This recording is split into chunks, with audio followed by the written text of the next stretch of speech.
live, live-ish, live, lounging, lazy, and deep in thought, deep in reflection after a big day in the Doctor Who calendar. Well, in years gone by, it wouldn't be that big, really, but on recent standards, it was quite big. Enough to contemplate, I think, for the next hour or so. If not with a sky full of stars, then with maybe a pinter and a pal. I think a buddy. Two of us chilling this time. And whoever's going to turn up there to join in on YouTube, where we're streaming this. Welcome and good morning, Gary Akers. Hello, mate. Good morning, Dan. Good morning, everybody in the chat. Hello.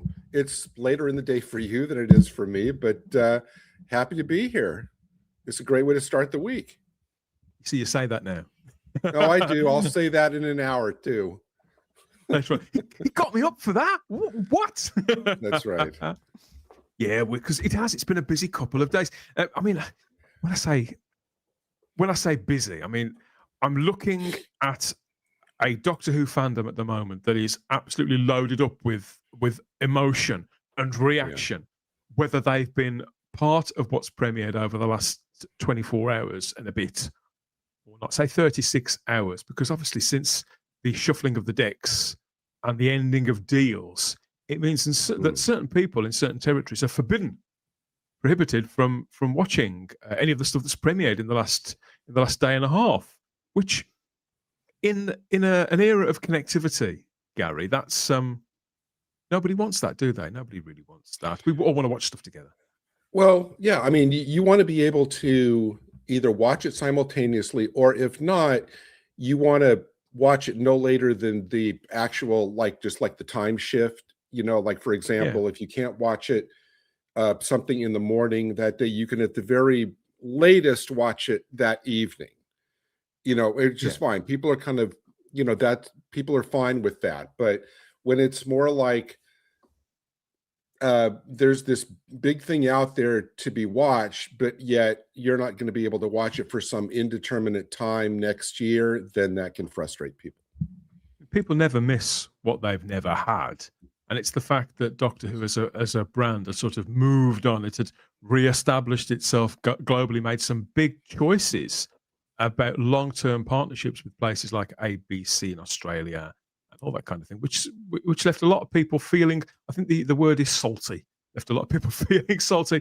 And it's still playing out now. Well, now that deal's over, people are salty again for a variety of other reasons. I think some of them signed up for Disney Plus for an extra year, and now find themselves sort of saddled with that bill and no Doctor Who content to watch, at least for the time being, by which point they may be faced with the decision again of, well, do I renew Disney Plus for another year when the one show that I might want to watch is going to be on for like a week or two, and then so it does feel in some respects that the Doctor Who audience and anybody so inclined is once again a victim of, if circumstance would be a generous way of looking at it. But I think it's more, I don't think it's circumstantial at all. I think it's being taken for granted, simply taken for granted. And this is a long-term problem that's been going on for 10 years or so. I will say it was odd to, at the end of, and I know we're not going to spend the whole hour talking at this point about the spinoff, but it was odd to see at the very end of each episode the slide where it says, BBC whatever in association with Disney Play.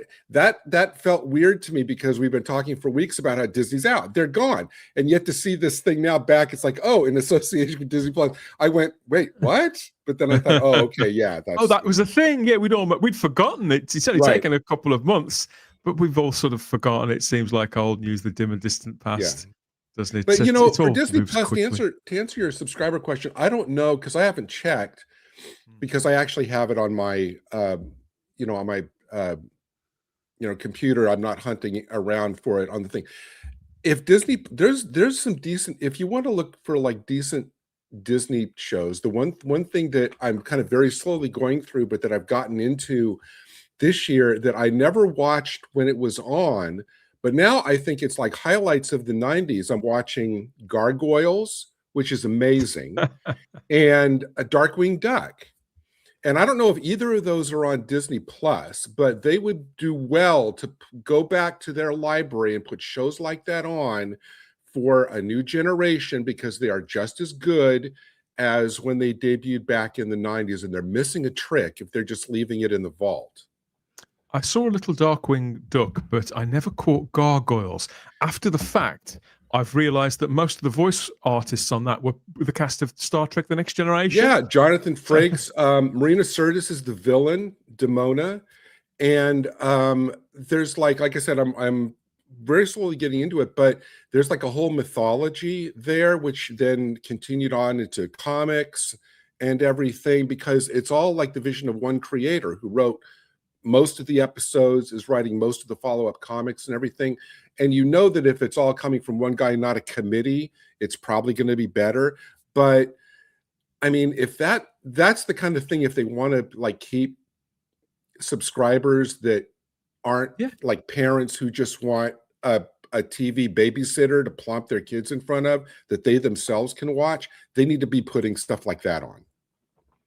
Load it up like an old jukebox, classics with favorites from different decades, and then maybe they'll be able to repair some of the damage that they've done for themselves. It's probably a big maybe, but it's a maybe nonetheless. I think maybe it's a kind of the best case scenario in a lot of cases in 2025. Let's get stuck into it.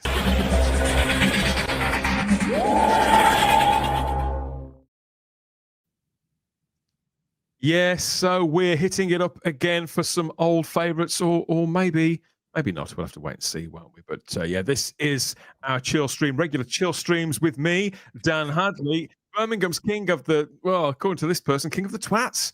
Maybe. Everybody's a critic, Gary. I often find this everybody's a critic when you're doing this. If that's Doctor Who positivity, I don't want to see what Doctor Who negativity is. You've got to laugh, haven't you? Oh dear. Well, you know what? Hey Dan, at least you're on people's minds, you know. It's better to be thought of as a twat than not at all, isn't it? Yes, I know. I'll get them back. I'll give them a quick one to the back of the neck there. That'll teach them.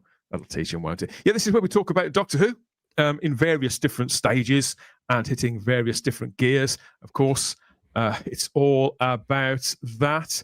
And this as well, War Between has launched, and in its wake, lots of, well, enough sort of extraneous content to get stuck into as well while we have a pint. And in fact, well, not one of those. No, I never have. I've never touched those. But I do like a swift one now and again, just like Tom. You a bit of a drinker, Gary? Do you like a half or a pint now and again? You know what? I rarely, occasionally like wine and stuff. Never like I couldn't go to a pub and spend a whole night there doing it. I'm a tea guy. Here's my tea. What about you? Yeah. I mean, are you John Steed here with I used to be a bit of a binge drinker, I've got to be honest. I went in for all that sort of pub culture in the 90s. It was very much part of my my teenage years, my 20s. But I found now that I just drink less and less. Yeah. Are you kind of evolving into the Doctor here, where you just kind of like enjoy a fine wine? I wouldn't go quite that far. I wouldn't really say that. But I do find that my tastes are sort of changing over the years, and I think I've left that phase of my life sort of behind me now. But I do like a pint and a chat now and again. Catch up with old friends, new friends, or groups of people, sort of socially and things like that. That's very much the kind of the spirit of this slot. Got people in the live chat here. I was just on YouTube in the last 10 minutes or so, including Woodhouse 122, Evening All from Woodhouse. I've got, here we go, from the Zero Room. Thank you, Zero Room. Stephen's in too there. He's in over there in Wigan. And we've got Darren in the Darren Zone too. Woodhouse is saying, I'm feeling a little Christmassy already. I've just watched Canine and Company from the season 18 collection. There you go. That's a good way of limbering up for Christmas, because it's not really Christmas, is it? There's just enough tinsel in there to get, oh, it's nearly Christmas. I can start. You could have that as a kind of first course while you're gearing up for a full meal in the form of sort of the Christmas Invasion or Christmas Carol or I want to, well, Christmas Carol. I mean, I know that I'm gonna keep my powder dry for our big Spacebook Christmas show if we talk about favorite Christmas movies. But Woodhouse, I want to recommend that since you just watched K9 and Company, you go back. It was, I think, maybe about 3 or 4 weeks ago to our Type 40 Thursday show for this spectacular new rendition of the theme song, which once you hear it, you're going to want to play it like continuously for like a day because it is so good. Yes, Ian Levine. He was writing a 44-year wrong there with that. I really enjoyed that as well. I have to play it again over Christmas. Yes. Oh, please. That'd be my personal request. I'd love to hear that again. We've got comments about, I used to love Gargoyles and Darkwing Duck. There you go. Says Stephen. So lots of people watch that show. And Funky says, I want to do a complete viewing of Transformers G1 at some point. I'm a huge Transformers fan, particularly Generation 1, predictably. Was that the original? Yeah. So I rewatched that. I rewatch that every few years, and I've sort of passed it on to my kids as well. My son, who's like 26, 27 now, everywhere he goes, like wherever he's moved all over the country, and indeed when he's been abroad, he's never without that DVD box set of all of the cartoons. Now, did you follow the, because we're both big comics fans. Did you used to follow the Transformers comics? Because there's about 1.5 million Transformers comics now, I think. Yeah, it's. I'm buying the new ones from. Oh, okay. What do they call it? The Energon universe. So I've been buying those. Right. Okay. I bought all the American ones and I bought all the British ones as well. It used to come out every week in Britain with exclusive content. So I loved all that stuff. They were brand new stories just for us at the time, but I think they're all getting re-released soon. At least I think they are. I've noticed that BBC Three is going to show some of the Christmas specials over the next few weeks. Says Funky, they are indeed, they are, because the listings magazines are all out. They're all out, Gary. The Radio Times, prime example. This was the time-honored one. I never used to miss this, particularly at Christmas. I'd buy it and I'd spend an entire afternoon with a big drink, sometimes a beverage, yes, just like we were saying a moment ago, and a highlighter pen, and I'd go through it to work out what I was going to watch or record or both. And those days are long gone now. I haven't even got a TV license anymore. I just don't watch the television. And I've even stopped. And for the first couple of years where I'd done that, I carried on buying the Christmas Radio Times just for tradition. But I don't do that anymore. I've just seen the latest cover, though. Wallace and Gromit are back on the cover. Even though, to the best of my knowledge, there's no new Wallace and Gromit this year. So they're probably repeating last year's. But yeah, I know that you showed, I think, the evening schedule of the BBC One, and I think there's like 10 minutes of Shaun the Sheep in there somewhere. There is. What they usually do is they bring out all of the Wallace and Gromits and they dot them around the schedule. And I would say that last year's that big movie, unless Netflix have it exclusively now, because it was actually BBC claimed full credit for that, but it was pretty much made with Netflix money. So they may have got a license to play it again. I don't know. But what I really love about this is the picture of Wallace on the back wall with the frame expanded to fit around his ears. Yes. That's a great cover. I don't know if that's like original, but that's wow, that's just a fantastic cover. Yeah, so the Radio Times is always my weapon of choice in years gone by, but sadly that's those times have passed, mate. Those times have passed. And also I noticed this too. There's a picture from, and I know you love your cozy crime, don't you? There's I do very much. Here. Are you a fan of the Midsummer Murders? Yes. Oh, have you seen this new image that's just been released for the next series? They revealed that Peter Davison will be in it as a guest star, and in the same episode, so will Fraser Hines. And look at them there. You've dumbstruck me. Oh my gosh. I can't wait for that. This is like, I think this is like season 26. I think is it really? it is. Well, I mean, they really only do about 4. Well, they've always done about like, no more than 6 a season in the early days, but the last few seasons it's been about 4 stories per season. But boy, this is an early Christmas present for me. I love this. They've whittled it down. Yes, in this, that's not a cricketer's outfit that Peter Davison's wearing this time. He's a Crown Green Bowls player, and I think that Fraser's involved in that too. So it seems to be a murder within the bowling community. Whether that's reasonable or not, whether somebody's going to get hit on the back of the head with one of those great big balls, I don't know. They do look like they've got some real weight in them, so I suspect that could be the murder weapon. Would be my guess. Is that how that tends to go? Is it a lot like that, like Cluedo? Yeah. It's basically someone dies in the first maybe like 15 minutes or so, and inevitably like someone else dies maybe about a little over the halfway mark. So you never have just one murder. Oh, they always double up at least. Yeah. I don't know why after 26 seasons anybody would live in Midsummer. Your life expectancy you can count in hours, if you live in that town, but the village. So how I've managed to avoid this series, I've never seen a single episode of it, and yet, as you say, like 20-odd series. It's the same with Silent Witness. I've never seen that either, and yet I've been told lots of times I'd like it. But I've just never got around to it, and I think that this was probably the original cozy crime show. Yeah, it was. It's John Nettles from originally was in the first 13 seasons from Bergerac, and everybody hated him leaving, but then they got his brother, I think, who came in. His brother, Neil Dudgeon plays. Neil Dudgeon, that's right. And they always change the partners every so often, just like they change Doctor Who companions. So no, I've not seen it, but I'm a big fan of Neil Dudgeon's. I think he's a good actor. Yeah, he's good. John Nettles is a class act. Yeah, both of them. Everybody was going, "Oh, the show can't survive," But Neil Dudgeon's really done. I mean, their styles are very different, but I really like him. He's really good. But this, I can't wait. He used to play the lead in a series about dustmen. I think it was called Common as Muck, something like that. Edward Woodward was in it as well.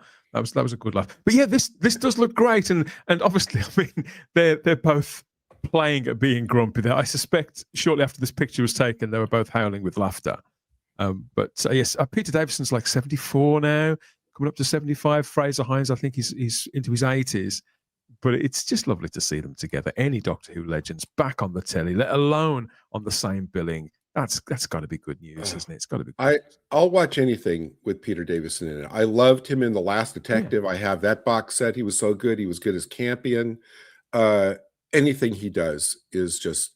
And he did during the first season of the Death in Paradise spinoff Beyond Paradise. He had kind of a recurring role in the first season of that show as well. I'm still on season 1 of that. So Stephen's with me. I used to get the Radio Times, but it's too expensive now. £6.50 for the Christmas Radio Times. I mean, I'm sure it's smaller than it used to be as well. Yeah, I saw it in the supermarket. I thought, no, I won't be buying that. No. So that's one Christmas tradition that I don't partake in, but there is one that I do, Gary, which I think you may share as well. Tangentially involving another Doctor Who star from times past. And I am at the halfway mark now in my 2025 viewing of this, The Box of Delights, Devin Stanfield and Patrick Troughton. Is this something that you partake in? This is, I got last year, I've got the, they came up with an upgraded Blu-ray set. Yeah. And this is why I love British television so much. They come out with these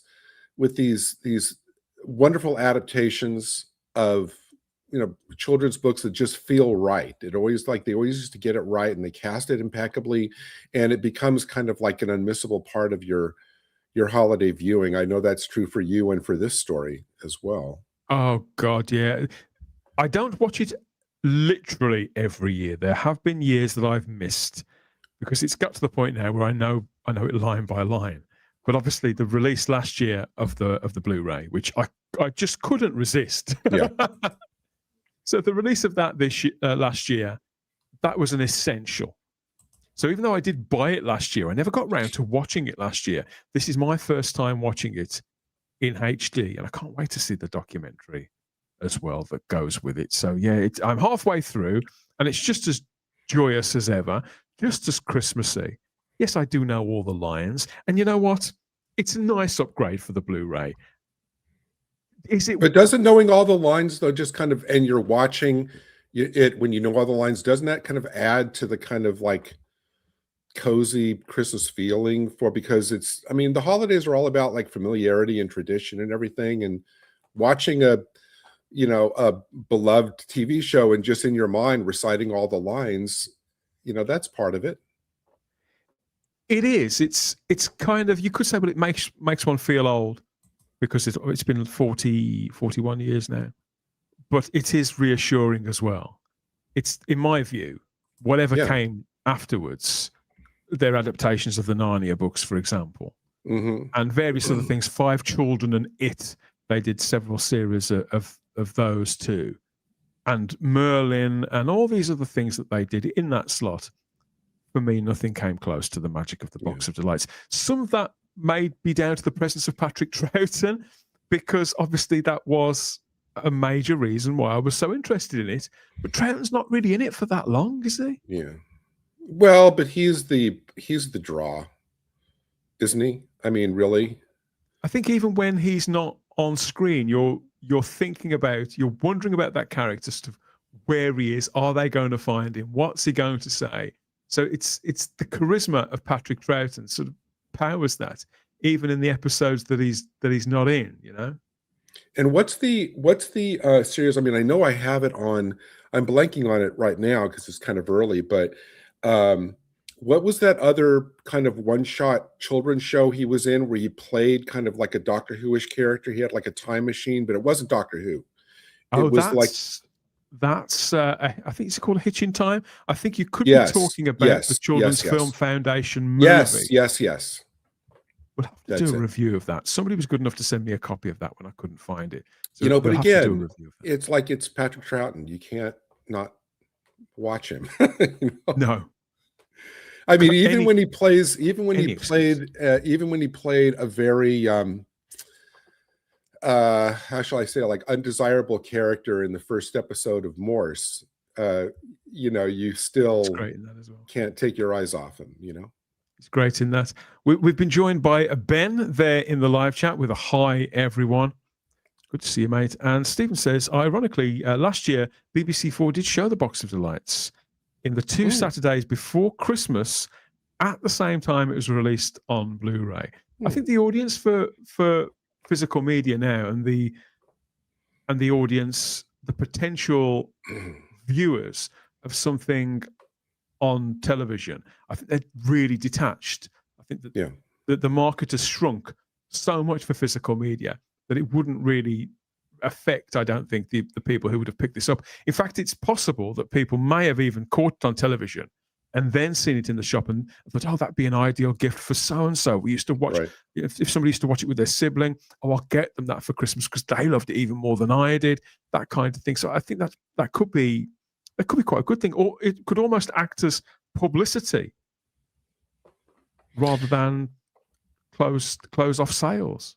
Yeah, we're lucky that the powers that be recognize quality and go to the effort of creating these great packages, even if as we've discussed on all of our physical media shows, whether it's for decreasing niche audience or whatever, at least they go and make a real honest effort to giving us these great shows in the best possible form. Funky has never seen the Box of Delights. He's confided this in the live chat. We'll keep it to ourselves, Funky, but you must write this as soon as possible. I insist on this, Gary. Now, have they ever toyed? I don't know. Have they ever toyed with remaking that, updating it, or they said, no, we're just going to leave that be? Not for television. Big Finish did an adaptation of it on audio with Derek Jacobi playing Cole Hawlings. Okay. And for a time, the director David Yates, who made, I think, the last 3 or 4 of the Harry Potter movies for Warner Brothers. He had optioned the rights, and they'd written a script, so it was going to be this big movie. They were going to adapt both the Box of Delights and the first book. There was just 2 books that both featured this character, Kay Harker, and it was called The Midnight Folk, the first one, and it's believed that he was going to adapt both of them. But that's been some years ago now. It's never come to anything. But if they did, that would obviously be chocker full of British character actors if it ever did happen. So I don't know what David Yates has done since, come to think of it. Did he work on the Fantastic Beasts movies? I think he might have done. But yeah. Do you think, though, stories like this, which obviously work like on a television when you're, sitting by your fire watching this on television, do you think that that's the more appropriate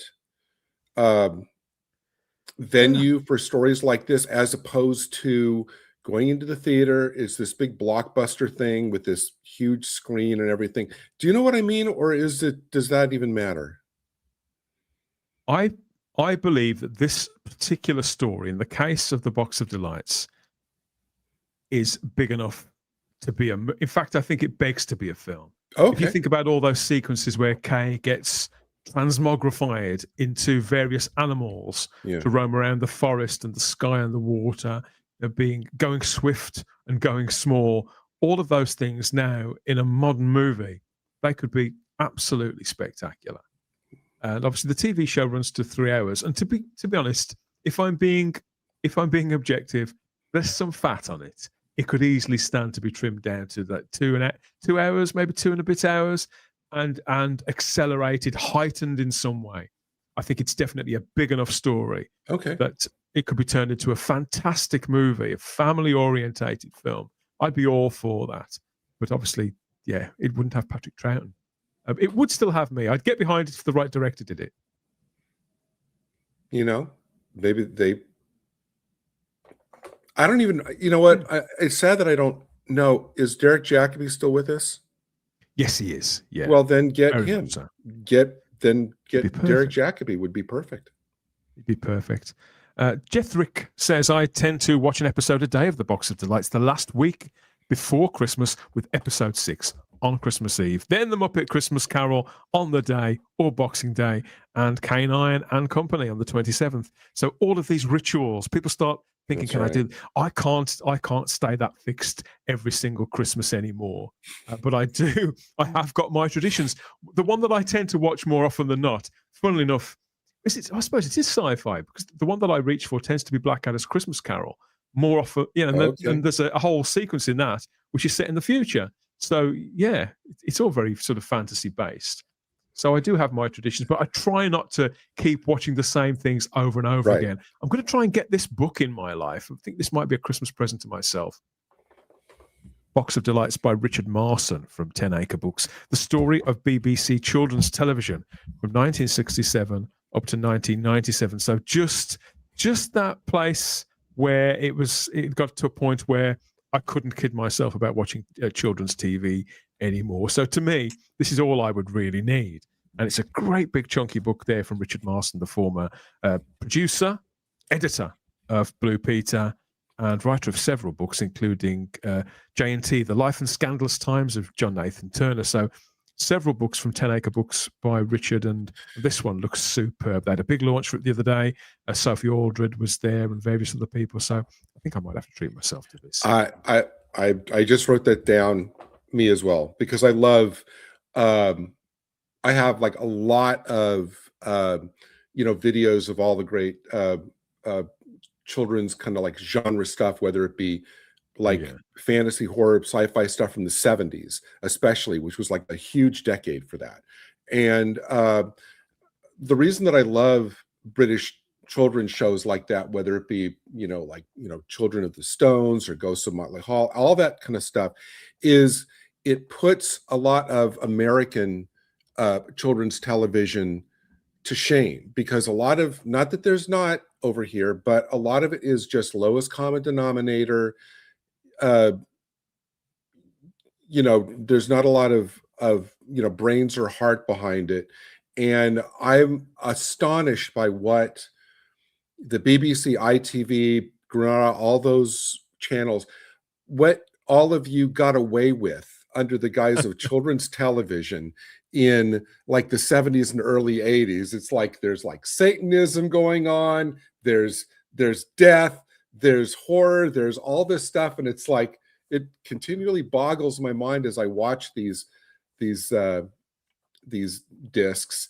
It's like, how in the world did this go out on a British afternoon as children's television? Some of this stuff. It's for years the adults weren't really paying attention. They did used to just put the kids down in front of the television and not really give it much thought. That was my experience anyway.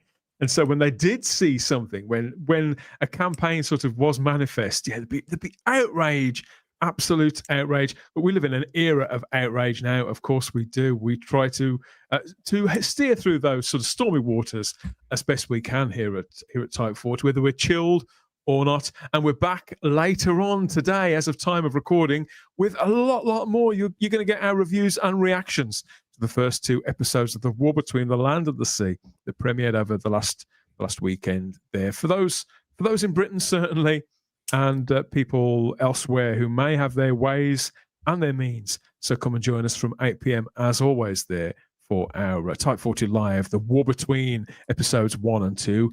And who knows what you'll get from us. We're very tight-lipped for the time being, but you get all our opinions later on. No holds barred, as always. It'll be bracing content, I promise. But there was something I wanted to talk about, which arrived before that, which, in my opinion, doesn't warrant a sort of a full deep dive. But obviously, it's certainly an event in itself, which we talked up quite a lot on the live stream. And that is yet another sort of re-edit of a classic Doctor Who story to give somebody something to do for a couple of months of the year. At surface value, that seemed all that it was in existence for, and tied to that new 5-part event series. I think a lot of us were quite cynical when we saw the news announced that the Sea Devils, that the 6-part story from 1972 had been edited down there to 90 minutes for BBC4 for the run-up to The War Between the Land and the Sea. And that's been delivered now to it. Premiered at like 6 o'clock in the morning on the iPlayer, so people could watch it at any point that they wanted during the day. And then it was on BBC4 on the evening. And there does seem to be a lot of talk about this. But obviously this time there's no colorization, there's no brand new score all the way through. It's a more modest proposal, but still there were lots of things about this which will probably have set a cat or two amongst the pigeons. I'm generally speaking, the Pertwee era, I always get into trouble when I say this. Dan hates Pertwee. I get all this emblazoned. I'm not really a Pertwee guy. It's the era I go to least. It's the one I have the least connection to. Mm-hmm. But it's one that over the decades, when they came out on VHS gradually, I've come to love. But it's still the one that I go to the least. Far too many 6-7-part stories with far too much fat on them. Yeah. But I think when I look back at some of those longer stories, Gary, one of the ones which I think I always thought was perfect as it was, ironically, was the Sea Devils. I thought, well, that's really, really tight. And I've always enjoyed it so much. And so for Ben Cook to go into this and take, say, 2.25 hours and lop it down to 90 minutes to fit a slot on BBC4, I was a little alarmed, I must admit. Not least of all, because as I know I've said before, the War Games in colour and the Daleks in colour, the two things that let those productions down were Mr. Cook's, there's no way of dressing it up, bloody awful editing. I felt he did a better job with the Pyramids of Mars re-edit from, when was that? 2023.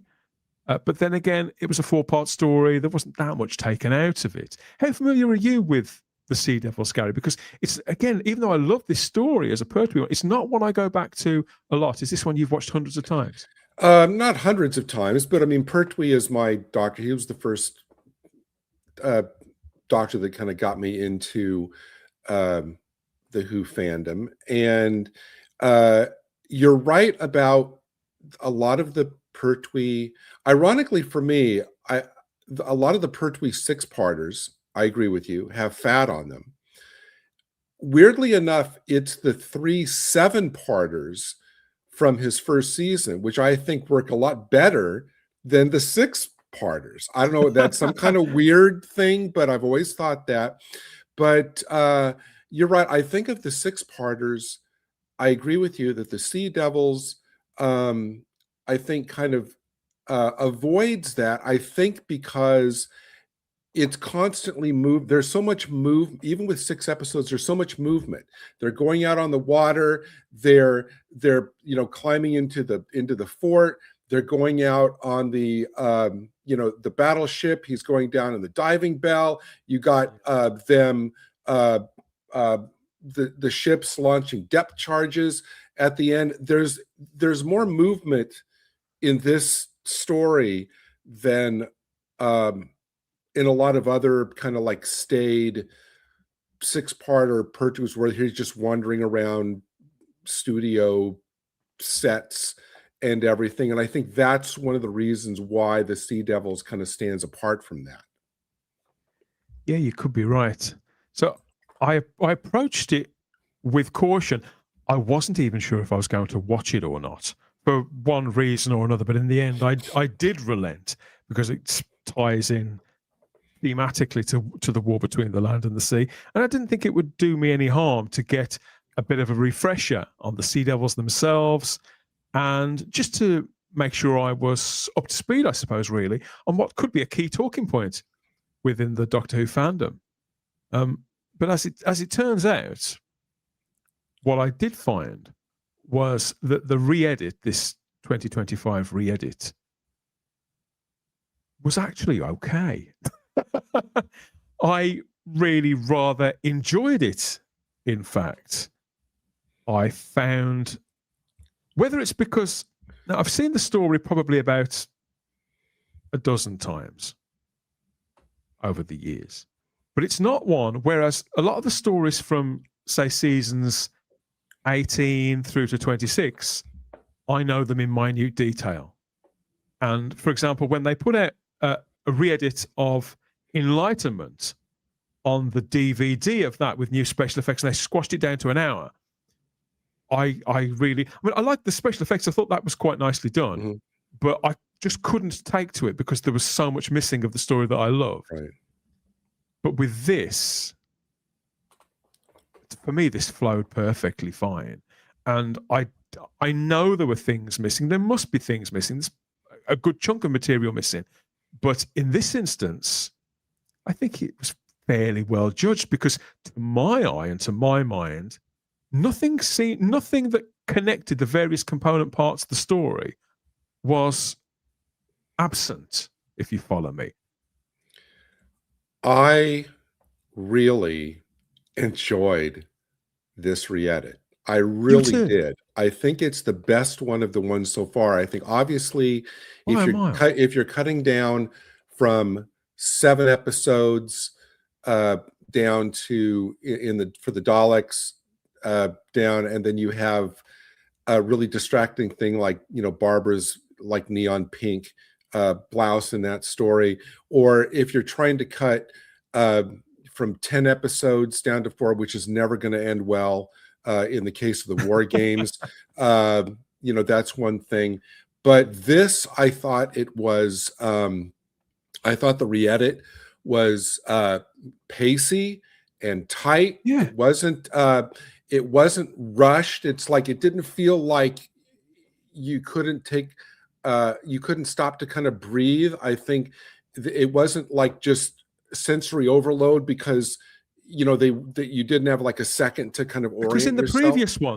previous ones you're very conscious of the fact that there's this score that shouldn't be there. You've got dialogue being played in from other scenes at the same time, so you're watching something and listening to something else, right? And there's like montages of other stuff, sometimes from other stories. Where's that come from? You've got different grades of material, so everything looks like it's like you're flipping channels or moving between tabs, right? But with this, that just didn't happen, to the point where I almost forgot that I was watching a re-edit at several times during the thing in the 90 minutes.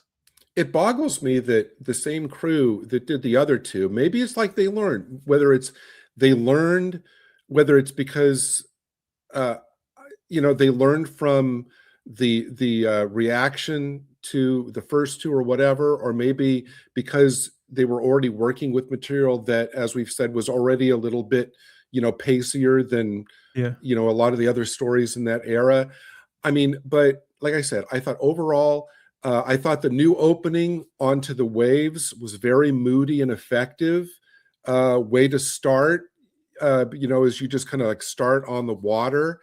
I think that this time, the simultaneous action that you referred to didn't feel intrusive or distracting. I thought it worked. Like you could finish off Pertwee saying something while we're seeing or talking about, like, where's Joe, as we see Joe hiding, like, out on the grounds. It seemed more related to the material it was being directly fastened to. Whereas at times you could tell in the previous ones, it had just been dumped over the top to save time later on, so that technically it was there, so people couldn't say that was missing. But it wasn't. It didn't make sense it being there as a viewer. It was incongruent with the entire scape, I suppose, the sound and vision scape. Everything felt like it was coming from somewhere else. This was a lot better balanced, a lot better judged. And it felt like, in the odd instance where that was happening, it felt more like I was being whispered to rather than something was being blared into my face. So as a consequence, I thought it was just really sensitively done, nicely put together. And I know that there'd been a 90-minute edit of this before, hadn't there, in the 70s, with an omnibus repeat of it. How closely it resembles that, I don't know, because I've never seen the omnibus repeat. I was too young at the time, and I've never been tempted to watch the Blu-ray one. I might do at some point. Yeah, but I haven't watched the omnibus on the Blu-ray, but those omnibuses. To go anywhere near a classic Doctor Who story, you do. I think you have to be, I wouldn't say fearless, but you probably do have to put critics outside of your head, whoever you are. I would say so, and concentrate on the task in hand. But you're never going to win. You've got to be a bomb disposal expert yourself of some sort when you're putting something like this out there. But in this instance, I feel we've been so damning across all Type 40 content before on Ben Cook's efforts in this arena, that I feel when he has pulled it off, I should give credit where it's due. And yeah, I agree. I thought this worked really well. No, I agree. I mean, I absolutely agree. I mean, I don't think, you can't just be, randomly negative without foundation. I think that if you give credit when credit is due, even if it's unexpected credit, because you think, well, no, this is going to be as terrible as the other two. But if it works for you, it's disingenuous to then keep criticizing it for the sake of criticizing it. I think that if they did a meritorious job, which I think they did in this, you've got to recognize it. I actually think for as much as it triggered people when they first announced this, that they would be adding new music. I was one of them. To flow more and connect to the spinoff. Now, obviously, when I watched the Sea Devils yesterday, I hadn't, of course, heard the spinoff, but I did recognize that I thought the redone score was very effective. They kept a lot of the original music, and it punctuated. It didn't contrast with the new score. So I think that this new music Gary, blend, I'd forgotten that the music had even been touched after about. It took me about 5 or 10 minutes because we were taken into the story differently as well. I'll come to that in a moment. But after that time, it was so complementary to the things that were on screen. I totally forgot that anything had been changed at all in that respect. Especially during the attack on the base at the end, which I actually think they improved on. The attack on the base this time was like more exciting. I think the music heightened that. because they trimmed a lot of the tops and tails of a lot of the scenes, like as the the sailors and the soldiers at the naval base are defending. I mean, that's the kind of thing you want to be quick and like that. And I think that whole end sequence worked very well. Had a certain momentum to it. I mean, one thing that I've never liked, Gary, and this has been whether it's in fresh takes on old stories or when they do it on TV, for example, The Day of the Doctor, Sleep No More. I've never liked it. What was the other one? The Woman Who Fell to Earth. For me, if Doctor Who doesn't start with a pre-credit sequence and then the title sequence, I never feel like I'm watching Doctor Who unless I hear that theme tune and see a vortex of some description. For me, it's essential. And so again, watching this at the beginning, I thought, ooh, in fact, the title Doctor Who didn't even come up. I don't think it just said The Sea Devils by Malcolm Hulke in a tastefully done title card. That was fine, but usually I have to hear a version of the music to feel like I'm watching Doctor Who.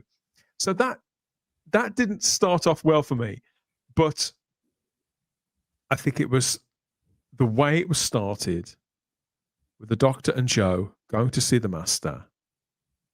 The music being different as well. I just didn't mind it. I mean, I do wonder, am I being kinder to this because this is from a story from before my time, which I haven't got this massive childhood connection to? If they did this to Enlightenment, for example, or Earthshock, would I be livid? Is this hypocrisy on my part? Well, no, because I mean, wouldn't your description would also apply to both the Daleks and the War Games, wouldn't it? It's a story before your time that True. you didn't necessarily grow up with, and you can judge your reactions to those. So, yeah, Stephen O'Neill's watching on YouTube and says they dropped the Pertwee title sequence and the Doctor Who theme tune at the beginning, which is strange. They do reinstate it at the end with a freshly sort of redone end credits scene as well, and slightly remixed music, which again I feel also worked really. It did, really well. And I wasn't watching this with my arms crossed, daring me to make me like it. And I was a little. I was. And that's understandable because look, I mean, I'm a purist. Especially with terms of classic Who, it's like don't touch it if you don't have to. But I'll judge I'll try to be fair about judging what I see. And like I said, I love the story anyway. I think Captain Hart is probably my favorite supporting character. I mean, outside of, I'm not accounting like the Brig and Yates and Benton in that. Yeah. But outside of the regulars, I think Captain Hart is my favorite supporting maybe one of my favorite supporting characters of this entire era. Right after a couple of the characters from Inferno. But I think this is a great character. And his officer Blythe, I think, are great. I'm actually surprised that they left some things in, like I was pleasantly surprised they left the clangers scene in, which was fun. They left the sandwich scene in. During the sword fight, I noticed that they cut the knife scene, which I guess I get because you think, well, standards and practices now. See, I forgot. I hadn't noticed that. Standards and practices now, they don't want to have a scene of somebody throwing a knife at somebody. I mean, I get that. That's fine. I thought that the very quick shots of the Silurian recap shots were fine with me because the Silurians are referred to so much in this story that I thought a couple of quick shots to kind of establish kind of what they're talking about was fine. It did snap me out of it a little, but I think all it really did, I think that was scar tissue from the War Games in colour. It just hit that again. Oh no, not again! But once we got it out of the way, I thought, oh no, that actually was okay. And the fight, I felt that the things that were tidied up and were quickened up were probably all for the better, because that fight, when I look back, It's not as indulgent as that episode of the Planet of the Spiders where Pertwee spends the entire 25 minutes going from That's right. a quad bike to hovercraft. It's not as indulgent as that. But I do feel when I watch the Sea Devils, the actors are probably having a little too much fun. I'm enjoying it as well because I like those two actors and I like to see them having fun. But I think dramatically, it probably was a little over the top. The only thing that surprised me, like the clanger scene was in, with the Pertwee sandwich scene. The clanger scene was in. Those are the two moments, I suppose, that when people talk about the Sea Devils, those are the bits they talk about the most, with the exception of one scene. So what would you, let's put it this way, when I speak to Simon Horton about this later in the week, because he's not going to watch this edit at all. Right. But when I speak to him later in the week, he'll ask me what it was like and what they changed. And I know that he'll laugh at this. Because the one scene at the Sea Devils that's more iconic than any other, you think they would leave intact, not touch at all. But they did drastically, Ben Cook drastically cut down this scene, didn't he? Yeah. The Sea Devils leaving the sea, which to me seems, even as much as I've just said that I enjoyed this when I was watching it, was it 3 seconds? You'd think, oh, come on, this is just asking for trouble messing with that scene. But what are your thoughts on that? I mean, I agree because, wasn't that was a cliffhanger, right? Yeah. Scene. So between the cliffhanger and the reprise Legendary. in the next episode, it does feel like that they spent a good amount of time originally on this. And on this, it wasn't interrupted by the cliffhanger squeal and the credits and everything, and so I can understand how it felt shorter. But and I guess I understand what you're saying, because it didn't feel like they gave it the running time that such an iconic scene would demand. But at least they kept it in for a little bit. At least it was there. But because that's one of the scenes, I think Mary Whitehouse said they're the scenes that live with children for a full week in between episodes. This was TV magic. And so to quash it down like that, I think it really is some dicing with destruction, really, from Doctor Who reviewers.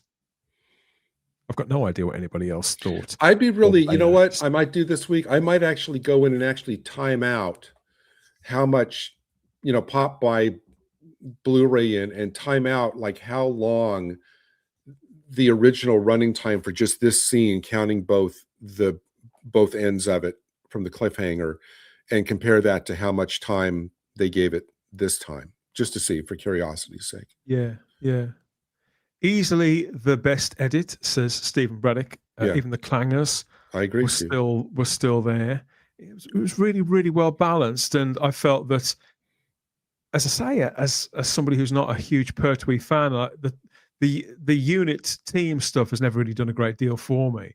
But I love Roger Delgado's master, and this story, the re-edit, really showed him off. It didn't cut back his elements at all either. And if anything, I felt that it highlighted the master and the Doctor's connection, probably even more. Delgado was particularly strong in this, but then again, so was John Pertwee. He was at the height of his powers, I think, and his playing off Roger Delgado is always sensitively done. Every time I watch this, it's the glances, the little exchanges between them, which are right on the edge between politeness, polite respect. I wouldn't say affection, but that the kinship is there. But he wouldn't trust him as far as he could throw him. So I like that that's still present, but also the Doctor and Joe's relationship too. This is probably the sweet spot, I think, with those two characters. The little glances between. There's a whole scene where she breaks him out, doesn't she, from a cell. Yeah. He's like handcuffed or whatever. And there's no dialogue between them. It's all gestures and glances and things like that. I've forgotten how beautiful that was. And all of that is there intact. Oh, it's very caring and affectionate. When they go on the ship and when he's about to go on the diving bell, he touches her face, and everything. And no, they're very they're very close knit. And as far as Delgado goes, I don't remember. I can't think of really any like entire sequences that they cut out for him. I mean, it left, and I love the fact that at the very end, as he's getting away in the hovercraft, you can see kind of Pertwee's doctor have like a little bit of a smile, like he's almost kind of glad that he got away. Well, it's like the scene in the fight sequence where the doctor's beaten him, but he gives him back his sword to go again. That's again, there's no dialogue between them at all. There's just a glance. Why would he do that? When, as you say, he's smirking when the master gets away, and that's a side to the doctor which they're right to not explore it in any great length because it's not that kind of show. But as one gets older, as we know a little bit more about the balance between people and the complexities of some relationships, that it's just really, really interesting. I don't feel it's ever right to explore that in a family show, and I think that Stephen Moffat explored it far too much with Missy. I feel that was unwise. But here, it's just fabulous. Some people in the live chat are not taking our good review of this well. Farsight says here, hello, mate, says, so we just accept someone hacking a classic story to bits because of someone who has the attention span of a midge? I think that's the right. Look, that's a little bit. I mean, all due respect, you're never going to sell a production like this on somebody who simply isn't interested, are you? But it was clearly commissioned for a target audience, a channel, a time slot, a date. Otherwise, the production wouldn't exist at all. So again, do you think 90 minutes requires the attention span of a midge? I think that's the length of a lot of movies, 90 minutes now. So I think that's unfair. I still question whether Russell and Ben have a right to do this at all, in line with their list of priorities, or with Russell T Davies' priorities of re-establishing Doctor Who. I think that's a broader question. But people have been the BBC have been re-editing Doctor Who stories since the early 70s, and people are really fond of those re-edits. We've been happy enough to have re-edited versions with new special effects on both Blu-ray and DVD for a decade and a half. I don't think it's many steps beyond that. To tell you the truth, there'll be for some people, but they'll be completely out of the question to others. And vive la différence, Gary's. How I view this. Well, like I said, I mean, I grew up with classic. I'm very, very much a classic purist.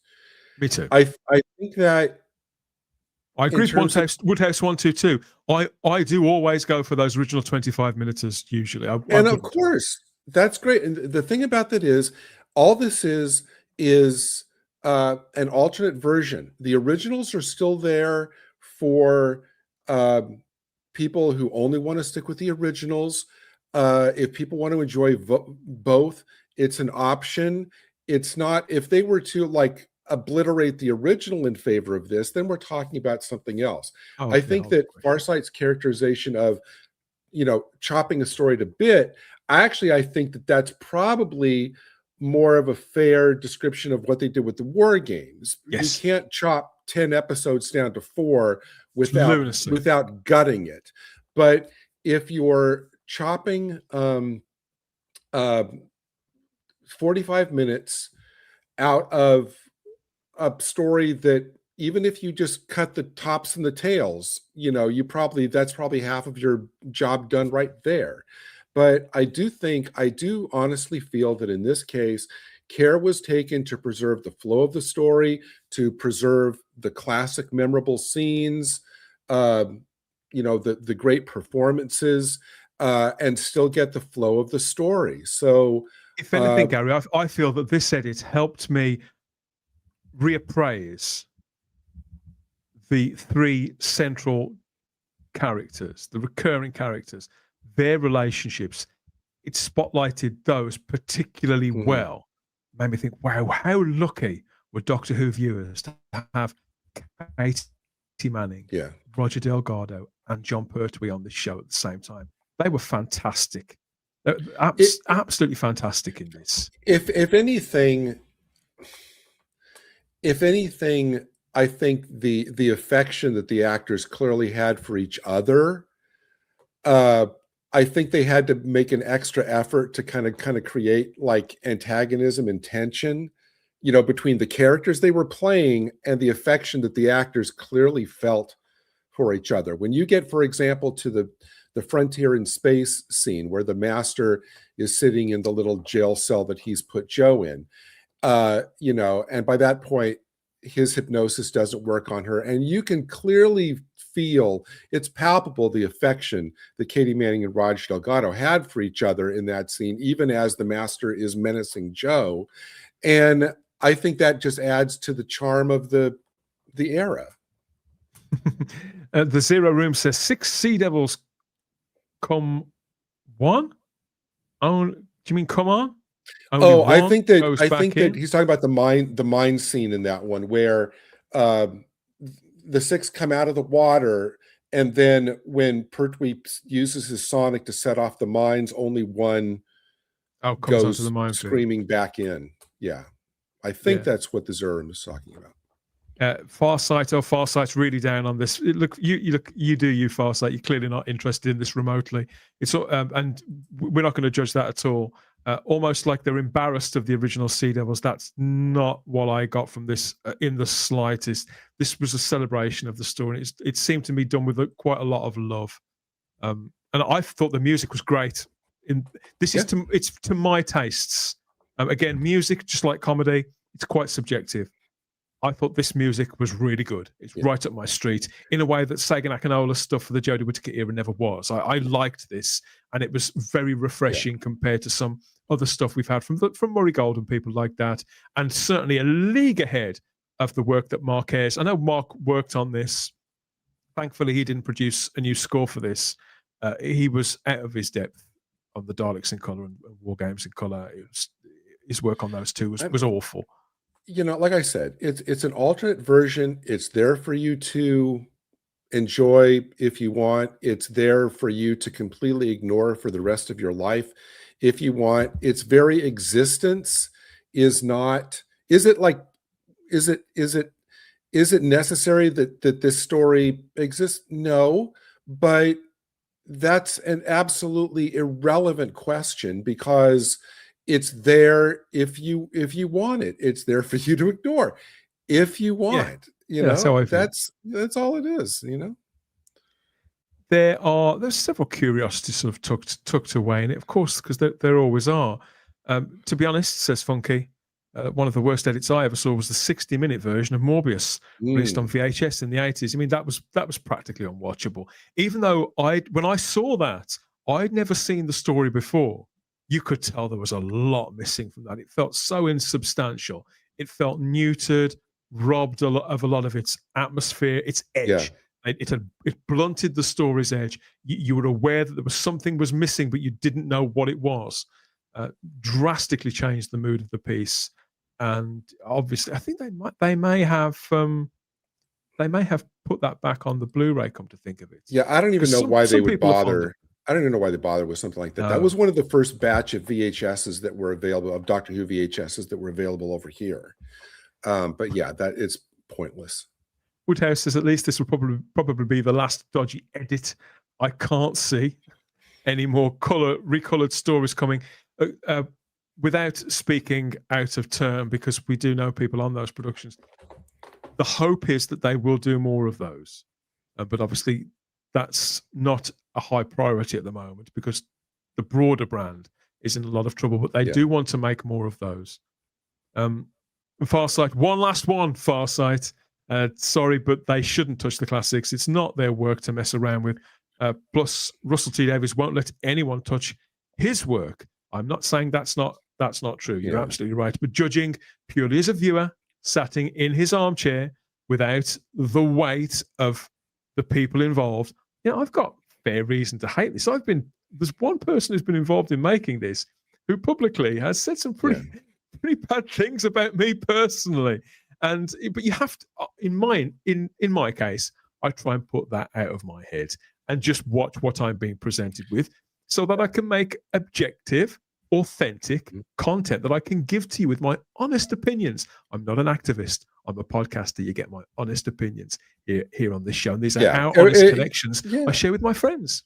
It's not, I mean, if neither of us liked it, we would say that. Absolutely. And Farsight, as I've said a couple of times before, Farsight, I mean, I resonate with you in terms of my loyalty to the classics. I'm a total purist when it comes to classics.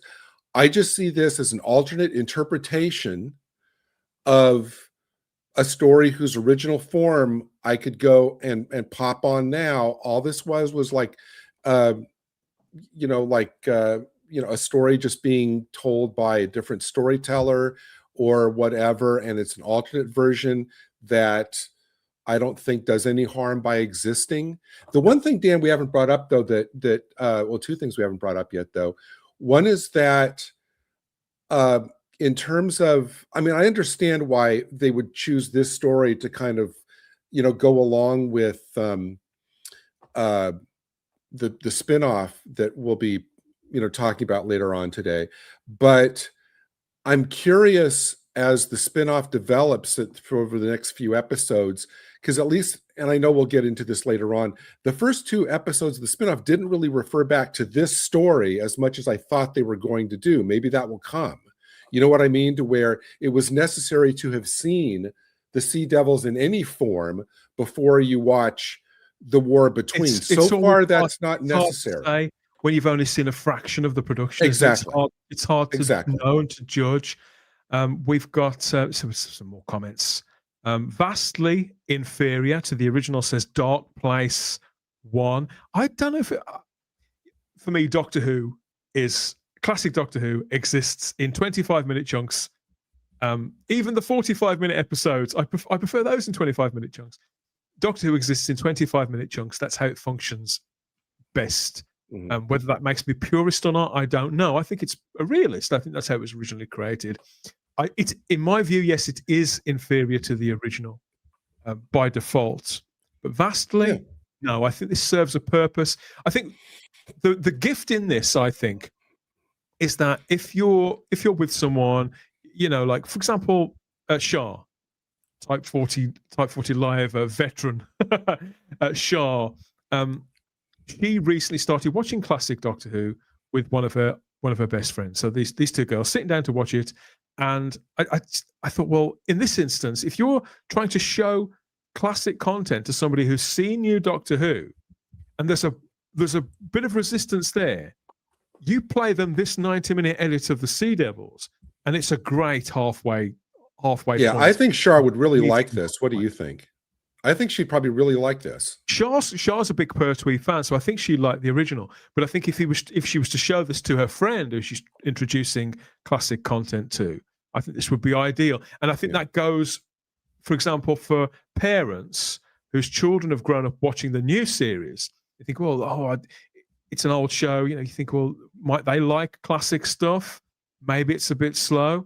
Show them the 90-minute edit of this, and it's a kind of entry-level kind of I was going to say entry-level drug then, but it's that great halfway measure between being a fan and being a normie, and it's in this instance it's been done well.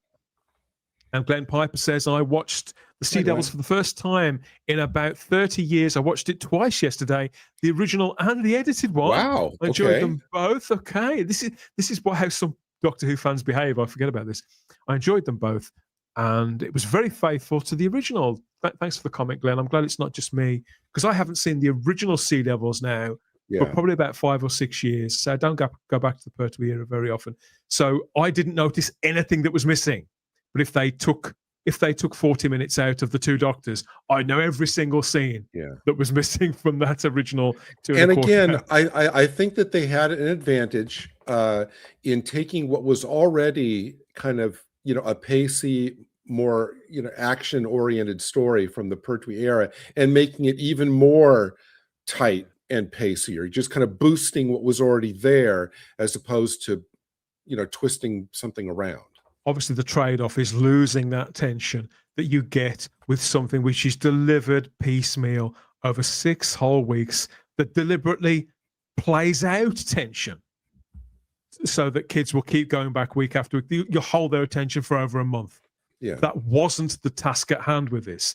It was to entertain people for 90 minutes, partly to hype them for something else they may watch later, but also to sit there potentially on a streaming platform as that kind of halfway point to sell people on vintage content. I think that it was vintage. How old? 53 years. Yeah, this That's was a long the time. original was 72. This is half a century old. And I think that meeting people halfway with content that's over half a century old, that's not playing to a low denominator at all. That's just being realistic, I think. It's a pity that, you see, if they'd have set a more realistic goal for the Daleks in colour, what did that go down to about an hour and 40 minutes, something like that?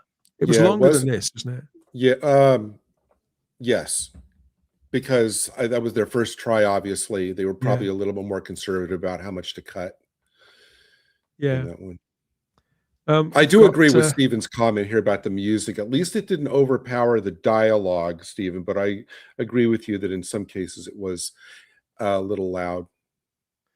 Stephen asks, will the re-edited version of the Sea Devils be released onto Blu-ray? We have confirmation. Yes, it will, from Ben Cook himself over on X. As somebody had assumed, had come at him saying it's obviously never going to be released, but it will be on the DVD and Blu-ray of The War Between the Land and the Sea, which I believe is scheduled for release in the new year. So sooner rather than later, you'll be able to watch this in full HD. And you know what? Please, remastered. Everybody in the chat, you know I'm one of you. I resonate with a lot of your opinions, so please don't hate me when I say the fact that they're including this on the Blu-ray for The War Between may be the one thing that actually makes me buy that Blu-ray to get this.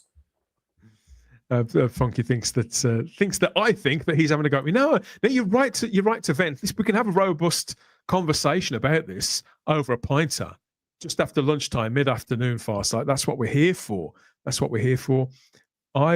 Stephen was pleasantly surprised by the edits. The only thing I didn't like was the cut to them emerging from the sea. Yeah, that was. I think that was reckless. I don't know. Maybe a pragmatist will be able to tell you why they did that, but I just think that was silly. The remastering was terrible. Says Dark Place. The definition changed from scene to scene. That's simply the nature of every time we get this story, that happens, though, doesn't it? Because various episodes exist in various different forms. It's always inconsistent. There's several Pertwee stories that are tragically the same, and it always throws me a little. That's not the fault of this edit. That's simply the realities of working on material that only exists in this way. I wish it wasn't the case, but I'm afraid it is, and we've just got to live with it. Speaking of somebody who doesn't know this storyline for line, Gary, I did think at one point were my ears deceiving me, but apparently it is true that additional dialogue was recorded for this. They redid some of the Sea Devils' voices and inserted a couple of lines and sort of rephrases, particularly this moment where the Sea Devil said to the Doctor, "We shall be the victors in the war between the land and the sea." Where do you stand on stuff like this? Well, the original was there will be a war against mankind. Oh, okay. So they changed basically the last part of this, between the land and the sea. And inwardly, I kind of went, wait, that wasn't in the original. But I think what they did in this scene, they gave the dialogue to the Sea Devil that had his back turned to us. Yeah. So all they'd had to do was fudge the audio a little bit. Again, I think I'm going to reserve, again, putting aside, yes, you don't fudge with the dialogue because, we should all be Doctor Who purists, but I'm actually going to reserve final judgment about this to see whether the original Sea Devil story plays any role in the spinoff. If the spinoff can basically, at the end of the 5 parts, it's like I don't have to have ever watched the Sea Devils at all to get this story, then I think a change like this is pointless. If there is a tie-in, then okay, but for me, this was a little bit I think, overindulgent in them kind of patting themselves on the back a little bit too much. So this is the one element that I thought where it's like, guys, really? Because you couldn't, it wasn't conspicuous technologically. It sounded like it was meant to be there to the naked ear. It was very well done, and it was sensitively done, and it is harmless in and of itself. But I do feel that a line may be crossed here. Think, oh, should you really change a writer's words? That's where Malcolm Hulke didn't write this. And, so I mean, I'm undecided. Well, no, you're right, because if they're going to change like one or two dialogues, then at the beginning, shouldn't it say "The Sea Devils" by Malcolm Hulke (parentheses mostly) on the title card?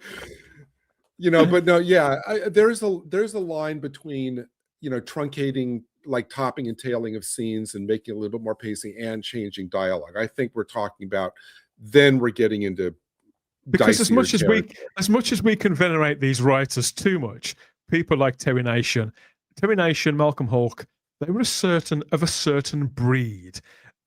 Neither of them were Geoffrey Chaucer or William Shakespeare.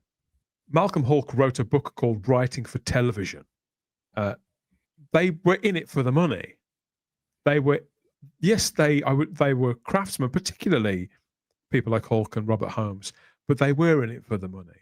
And I believe that the person who would write a book called Writing for Television would probably, all these decades later even, except for the fact that if you're looking at a different audience or you're embarking on a new creative angle on it, I think writers of that generation and of that persuasion who were jobbing writers would probably not have a problem with it at all. But I'm still undecided about it. I keep changing my mind. It doesn't change the context of anything, but I do think it's a little cheeky and probably unnecessary. Yeah, this was my one instance of overindulgence, and it's the only dialogue change I spotted. Was there others, other dialogue? There may have been. I'm the wrong person to ask because this is not a story that I know line for line. There could be new model work in there as well, and it's possible. So Funky mentions this.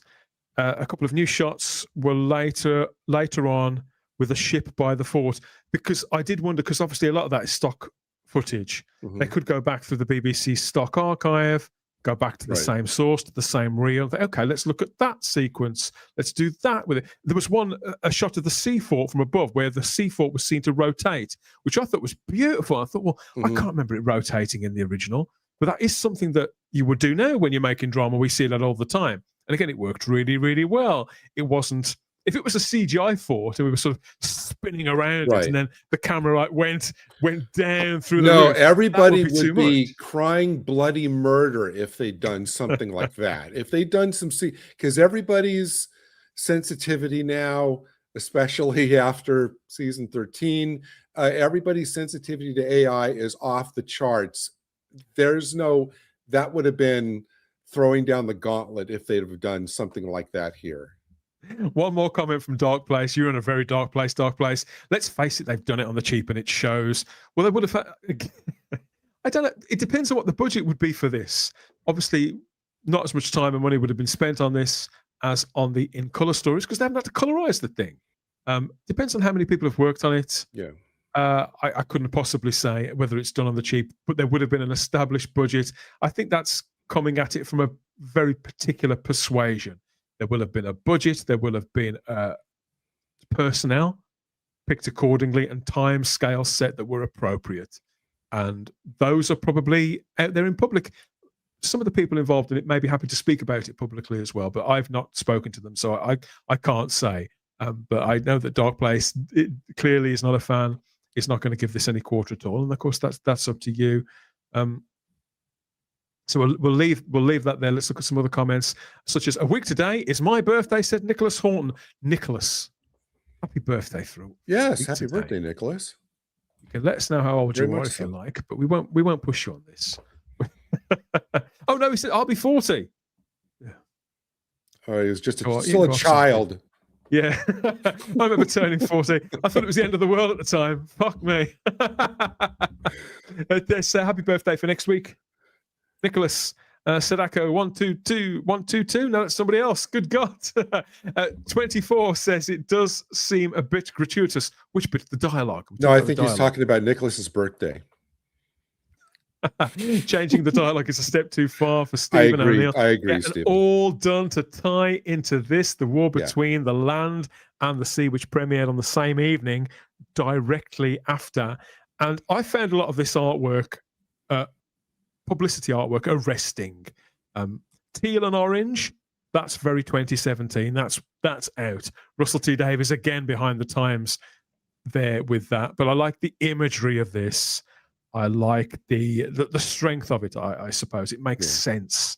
But yeah, I've also noticed as well that they've doubled it up there with the equivalent with a Sea Devil and John Pertwee's Doctor. This I like. I actually really like this. Me too. It's fun. If only because that's a shot from the original story where the Sea Devil puts up his hand and then Pertwee puts up his hand to touch it like that in peace. So that's actually from the original story. I hadn't noticed that until I saw it last night. I think, they've done this deliberately. It happens twice as a form of communication. I thought, it's made me appreciate where they're coming from with the artwork for the war between the land and the sea as well. An attempt there to tie into the visual language of it without it being too overt. I like sensitive stuff like this. Doctor Who and the Whoniverse, it's also brash a great deal of the time, and particularly anything that involves Russell T Davies is hardly subtle. And yet this has been beautifully judged. I'd totally forgotten about this as well. Yeah, and this is one of the great moments this is one of the kind of quintessential Pertwee moments. I mean, this is his doctor. He will go for peace. He will embrace any chance for peace over conflict. And it's only at the very end when he very reluctantly has to acknowledge that there is just no chance for, peace with these creatures. They are not going to back down, and mankind is a threat, that he goes ahead and sets the self-destruct thing. And you know what? Maybe I was thinking, rewatching this, maybe that gave him a different perspective on what the brig had to do at the end of the Silurians. He was pushed to what he thought he had no other choice. So I thought that was very good. Really quickly, I do want to answer a request from Funky, who wants to know what I'm wearing now. This is my kind of all doctor. This is like my multi-doctor sweatshirt. So there you go, Funky. That's what wonderful stuff I'm wearing today. Appreciation for the shirt. Yeah, and there's people love this poster as well. We've got the Pertwee poster is cool, says Funky. Love that new Sea Devil artwork. Would have that on my wall, especially as it's so beautiful. Yeah, it's really nicely done. Apparently, it's been done with a mixture of CGI and AI to take pre-existing pictures of John Pertwee and sort of manipulate them. So it's a mixture of methods to make this a reality. But again, nicely done. And the fact that Doctor Who, the words Doctor Who aren't there at all, it's strange. But to be honest, I suppose when you put John Pertwee in that smoking jacket, it's like Tom Baker in the scarf. Yeah. It screams Doctor Who anyway. So do we really, we don't need to be told that, do we? I do wonder about the floaters, the floating voters, the casuals. But again, it'll be there under the Doctor Who folder on the iPlayer, I suppose. So they'll have found, if they'll have got this far, they'll have found it through the right methods anyway. So yeah. If you're having trouble finding this on iPlayer, you have to go into the Whoniverse, then to season 9, and then it's the very last entry after all the episodic entries for that season. So it's a little bit you have to make a little bit of an effort to find where it is, but it's there. Go over to the iPlayer and give it a go, give it a blast. Why not? Yes, it wraps up really nicely with this custom vortex, and yeah, they've made the credits smaller, but then again, TV screens are bigger, so I don't suppose that particularly matters. I'd forgotten that Donald Sumter was in this. I want to briefly mention Donald Sumter, an actor I've always enjoyed, as Commander Ridgway in this, but 4 appearances across the Doctor Who universe, not just in Doctor Who, but in the Sarah Jane Adventures as well. There he was that the Wheel in Space? There at the top, the Wheel in Space, and obviously the Sea Devils. The Eternity Clock was the Sarah Jane Adventures story, and then he was cast as Rassilon, wasn't he, in Hell Bent? I'd 10 years forgotten ago that. now. I'd forgotten that. Yeah, that top left picture just screams 60s, doesn't it? But it's no wonder I've never realised this is the same guy. I mean, you couldn't get 4 more different characters, really, could you? In some cases, 4 or 5 decades apart. Only in Doctor Who. Amazing. I love it when actors reappear years later in the series. Pertwee never liked conflicts, but he didn't like any breakfast cereals, says Funky. I see what you're doing there. Yes, head over to the iPlayer and get a load of that, just as Gary said. And in the season 9 folder, for whatever reason, available for 11 months, even though it's coming out on Blu-ray pretty quickly. You can go back to it, and if you've watched it, you weren't sure whether you liked it or not, or you're surprised at our good review. You can go. I just realized, Dan, that you mentioned a few minutes ago about this being included on the War Between Blu-ray. So it seems like there's every possibility that the Blu-ray DVD for it will come out before it actually even airs over here, right? Oh, yeah, that's a definite, I would say. Unless they've pulled the release, changed the schedule, because that's been floating around since May. They've had it listed for being released on the 27th, I think, of December, but that's been listed since May. Even when Lindsay Salt, from BBC, said that it wouldn't screen at all until next year, they kept it in that release date. So I'd take some of it with a pinch of salt regarding that Blu-ray release. I think it could change. But we shall see. Obviously, we shall see.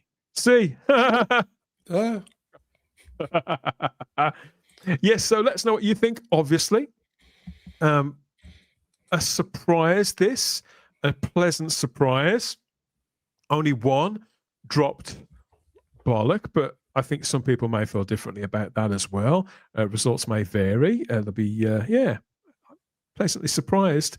Let us know what you think. Obviously, there are several people reeling from the edit and reeling from our generous review.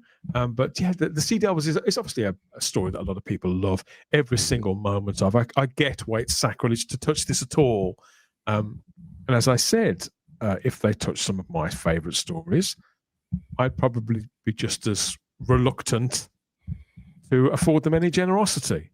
I absolutely agree. If they ever tried to touch my beloved season 7, if they ever said they were going to be doing a cut down Inferno, Dan, you can find me picketing in front of the BBC if they ever decided to do something like that.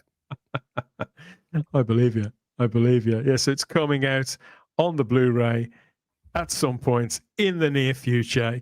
Get that, chop that down, or get it on your wish list there. Get somebody else to buy it for your birthday, Nicholas Horton. It's your birthday next week. You might get a gift there for that. The Sea Devils obviously return to our screens in a newly reformed, redesigned visage, didn't they? A little bit later on the same evening, and you'll be getting our opinion about all of that before you know it as well. What else is here in the comments section? Mixed views on the re-edited story of the Sea Devils from Stephen O'Neill. And that's understandable. I think it's understandable. And just like when something is worse than one expects, if something is better than we expect it to be, sometimes that can take a little bit of processing as well, Gary. It's like, oh, it was safe to look at all after all. Well, like I think, we're, as people who've watched our reviews over the years, it's like, if we don't like something, we'll be honest about it. But I think it's only fair to acknowledge if the effort, is good effort, well done, in most cases in this, should be acknowledged, and that's what we're doing. A couple of dinks, like, don't monkey with the dialogue, but if the intent is there, if the intent shines through that they wanted to kind of like honor the original story, then, we have to acknowledge that. Glenn asks in the live chat here, just one question. I thought we'd answer this. If you had to choose another story for them to re-edit, if you had to, which would it be? The shortest one possible, I think. Edge of Destruction. There you go.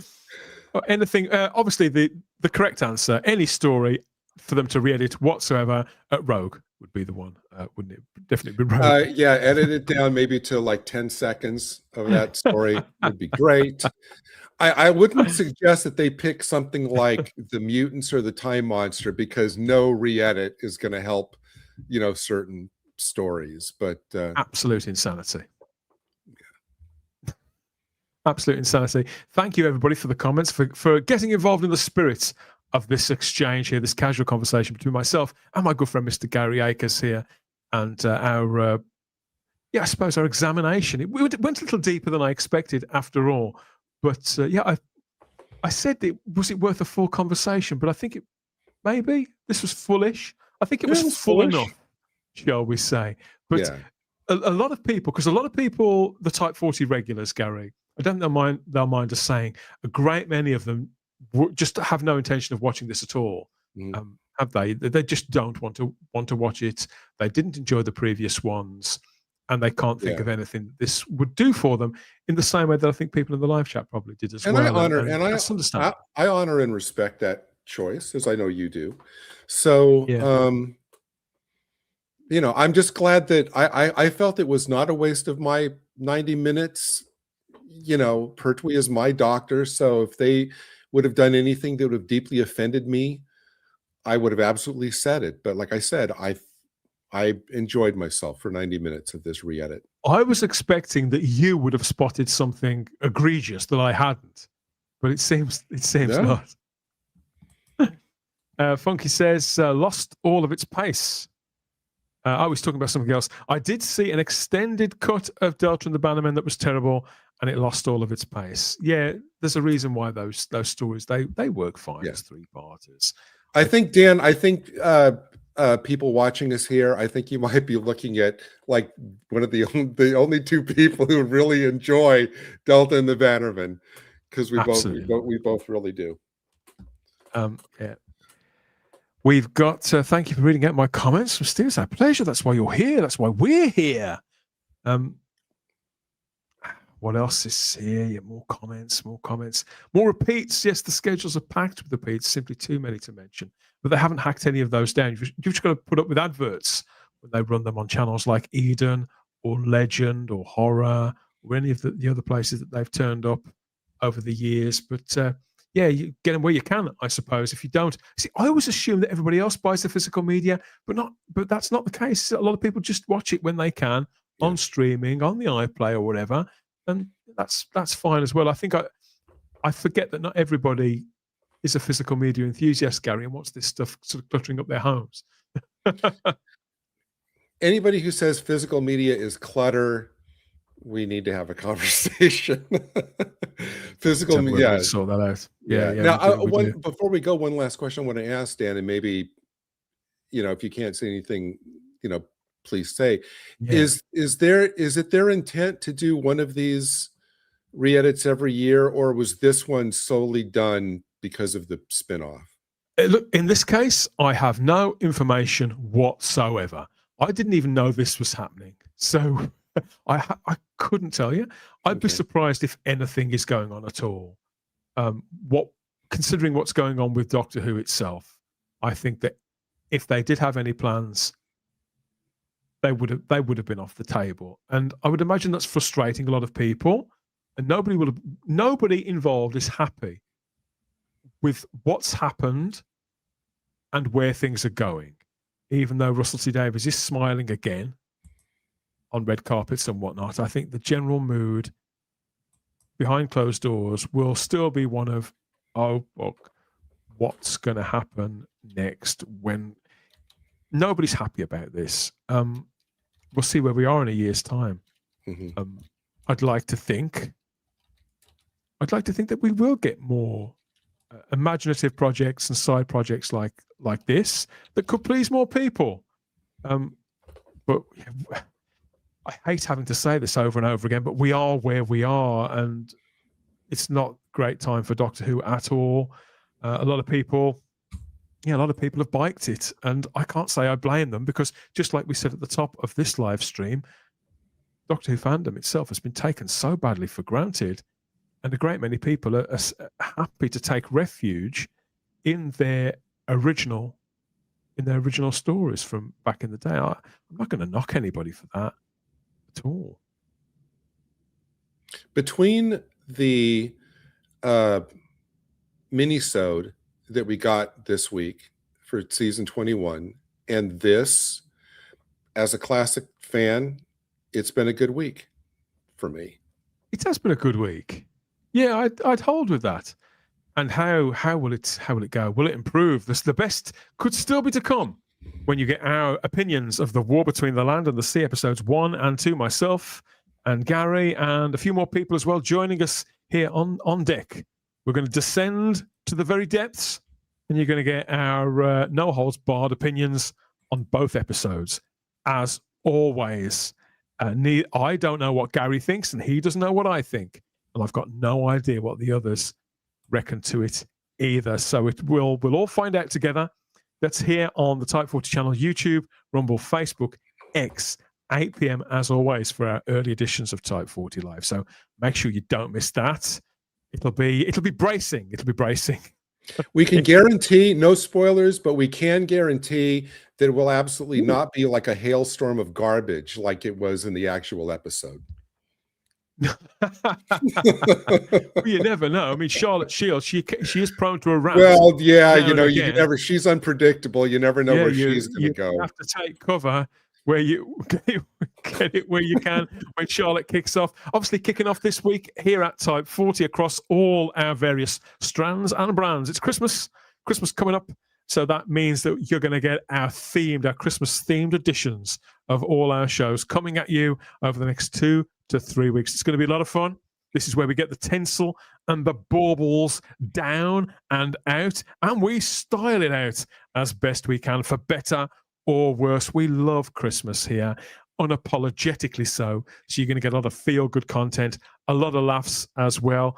Yeah, I dare say we'll probably say something that somebody's got a problem with, because we always do here. But really, seriously, deck the halls and deck your smalls.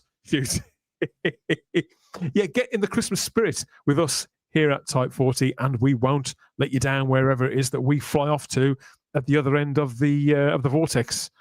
There, it's going to be a bumpy ride, but this time it'll be all planned, I think. Yes, so thank you, Gary. What was meant to be a quick drink has turned into a longer one than expected, but I've really enjoyed myself. Thanks for getting up, mate.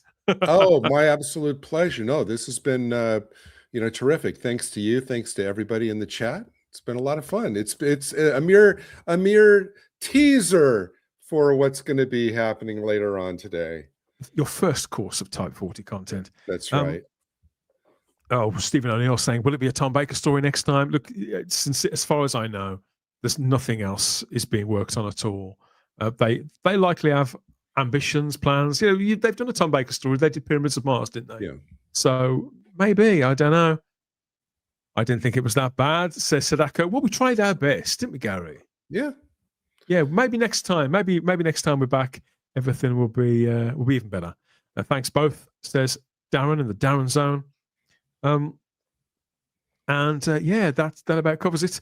Yes, the plastic will be flying later, and that's after we get back from the Lap Dancing Club. We're going to come back here and find out what's going on. Yes, so make sure you're here later for more from us and the rest at Type 40 Live. This is going to be worth it, I promise you. We're going to go deep. We're going to go deep here on the War Between episodes 1 and 2. If you're watching this, if you're time traveling and you're watching this in the future, it's probably already up, so you can hit it up on the playlist. But I'll see you later, Gary. I'll catch up with you later too. See you in the comments. Bye-bye. Bye-bye.